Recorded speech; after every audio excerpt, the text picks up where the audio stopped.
Miscreants and Mollifiers. The Anonymous Librarian is proud to present an extract from Pet Semetary by Stephen King. He would not sleep, no matter how much Rachel sang to him. She offered him the breast, even though it was off his schedule. Gage knew his dining schedule as well as she, better maybe, and he promptly bit her with his new teeth. Rachel, still not entirely sure about his move to Maine from Chicago, where she had lived her whole life, burst into tears. Elaine joined her, apparently in some sort of mystic feminine sympathy. In the back of the station wagon, Church continued to pace restlessly as he had done for the last 3 days it had taken him to drive here from Chicago. His yowling from the cat kennel had been bad, but his restless pacing after they finally gave up and set him free in the car had been almost as unnerving. Louis himself felt a little like crying. A wild but not unattractive idea suddenly came to him. He would suggest that they go back to Bangor for something to eat while they wait for the moving van. And when his 3 hostages to fortune got out, he would floor the accelerator and drive away without so much as a look back. Foot to the mat, the wagon's huge 4-barrel carburetor gobbling up expensive gasoline. He would drive south, all the way to Orlando, Florida, where he would get a job at Disney World as a medic, under a new name. But before he hit the turnpike, big old 95 southbound, he would stop by the side of the road and put the fucking cat out too.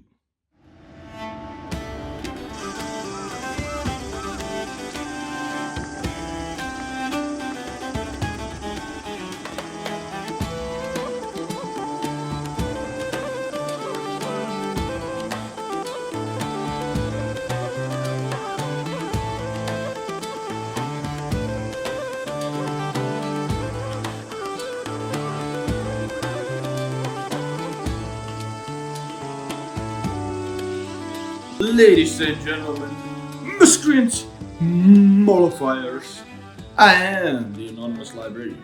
You can call me Al, and welcome to the show, to another reading update. It's been a couple of days, so it's at least it wasn't 2 weeks again, right? It didn't take 2 weeks again for me to get this one.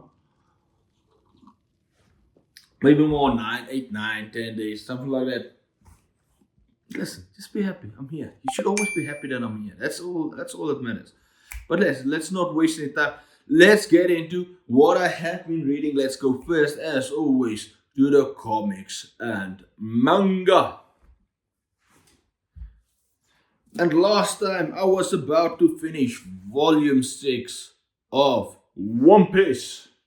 Yay. This has been so much fun. This is, so far, I think this is probably the most fun, especially since maybe the first volume that I've had with One Piece. The last couple of bits I had to read before, that I still had left to read after last week, really paid off. It was awesome. My only question is, do our main characters all have to be stupid? I understand Luffy being an idiot.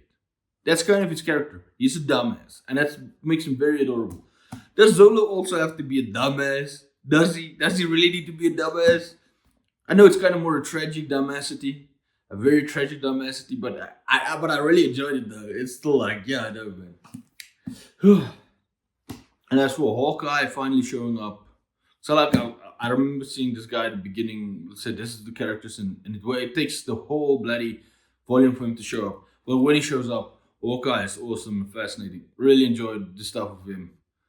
Can't wait to get to more One Piece. I'm really getting into the groove of One Piece now.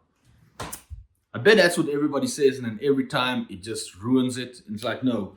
And then everybody laughs like, you're never going to get into the mood of One Piece. It's always going to surprise you doing weird stuff, different stuff. Fine, that's what I'm expecting. That's the mood I'm in, okay? Let's not complain about it. And after that, I picked up my second comic for the month. Saga Volume 6. Now, everybody knows Saga is my favorite comic, and that Volume 6 deliver. Yeah. The first 3 chapters in Volume 6 tells like solitary stories, just focuses on one storyline specifically, and tells him and does the setup for all 3 different ones. One of them is also the reporters, which we never get really enough of. They're not the least favorite storyline, only because we never get to spend that much time with them. Here we get to spend a little bit more time with them in that chapter, but then again they kind of get regulated after that. So although I love them, although I'm enjoying them, I don't enjoy them as much as I want because we just can't really. They haven't gotten that time to flourish yet. But it feels like it might now be in the next chapter, in the next volume, that they really come to the forefront, which should be very exciting. Man, this was good. That how it builds up to what it happens, and then you realize that it's going to be like this big event at the end, and it was great. I really enjoyed it. I loved it. My favorite characters are back, and they're awesome. And there's a great, nice surprise right at the end that like, oh wow, that makes sense, but also damn, I can't wait to see how that plays out. Man, Saga is just so much fun. I finished that yesterday. So now I have to go into, so for this week, I am returning to Saga's great enemy, great competitor, the manga, Vinland Saga, book 5. I'm finally getting to book 5.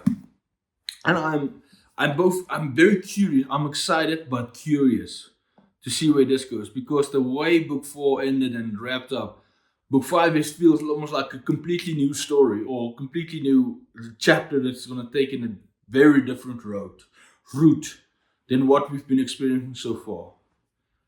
And how Makoto, how does he make that as compelling as what's come before? How does he make it interesting? I am really excited to get into this. Man, Vinland Saga. Pew! Let's get into the non-fiction. Yep, I finished Jane Austen, a biography by Elizabeth Jenkins. I don't really have much to add from what I've already said. It went on that line. I will say this. If you're a fan of Jane Austen's work and you are a fan of Jane Austen, you should pick up this biography. Not only is it fascinating learning more about her, but the style is also written in like a Jane Austen novel, so it does work nice in that way. Really awesome. Had a lot of fun with this. After that, picked up Captive Courageous by Maxwell Lee, South African Prisoners of War in World War II. Whew. It's going fast. It's pretty nice to read. There's a lot of illustrations in here which I also like.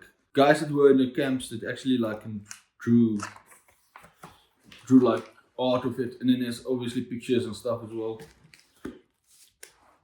Yo, I mean, there's always like war has so many awful stuff, and then the camps, when you realize, especially in the early days when they was taking a lot of prisoners, the Italians and the Germans were not actually planned, and I'm sure this probably happened on the Allied side as well, but that they had not really planned for having these many prisoners.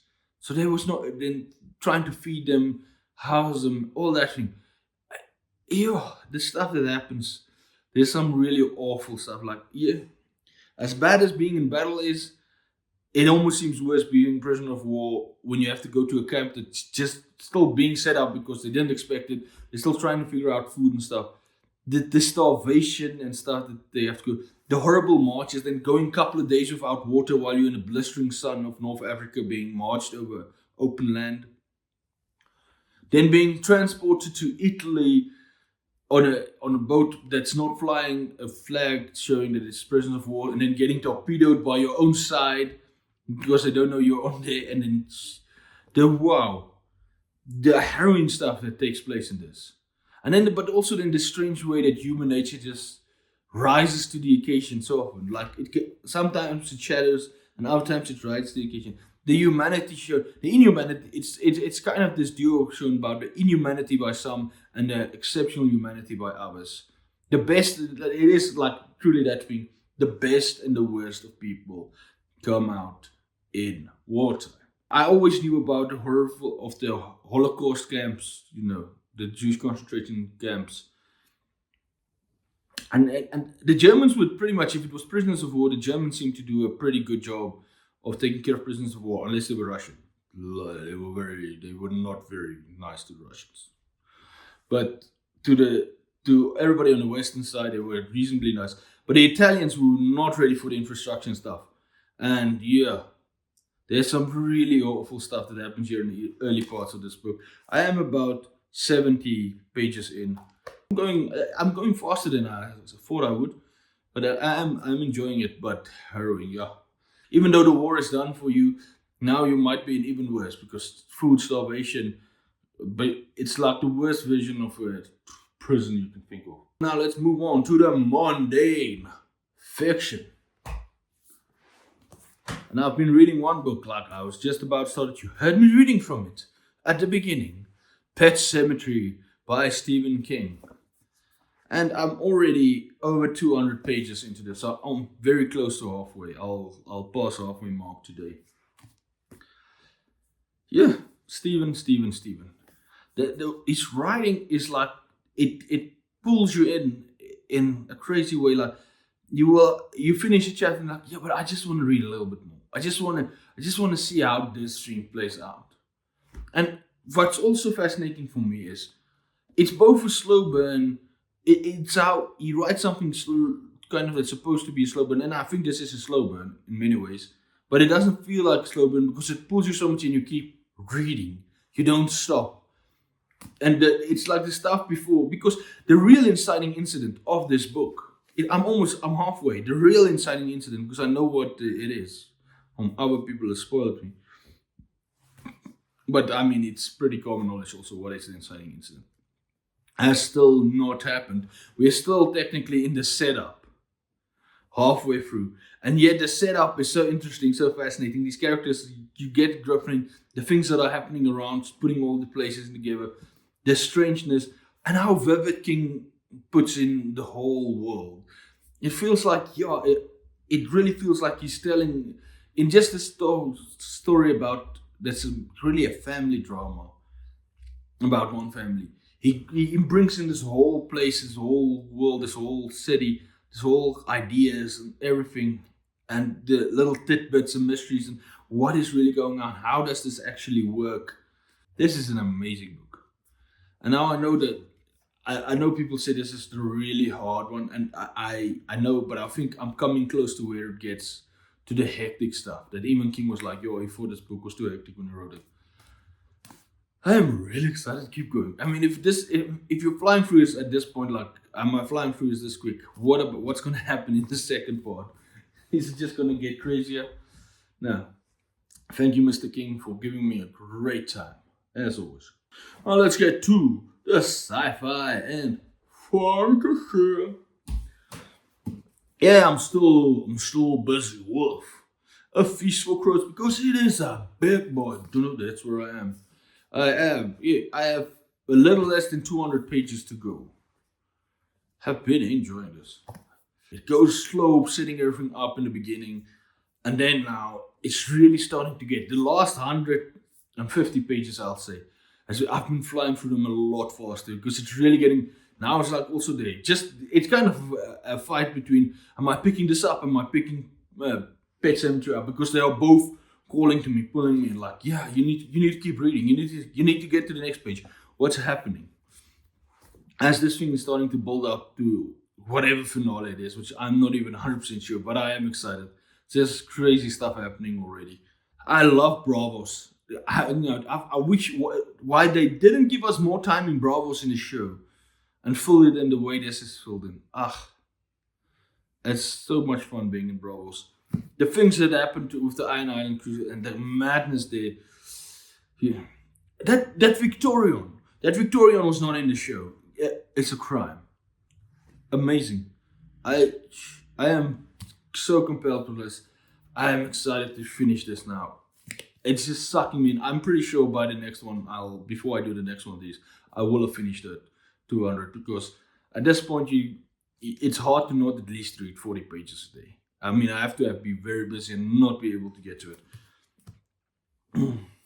Thank you, Mr. Martin.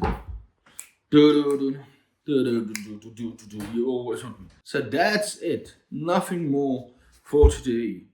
No. Let me know if there's anything interesting here for you. If you're gonna pick up any of them. Have you picked up them? Do you think I am gonna enjoy the last 200 pages of A Feast for Crows? I think I am. I think it's gonna blow my mind. Whee! But I am the anonymous librarian. You can call me out, but you don't have to call me at all. Leave a like, maybe. Subscribe. Comment a little bit, right?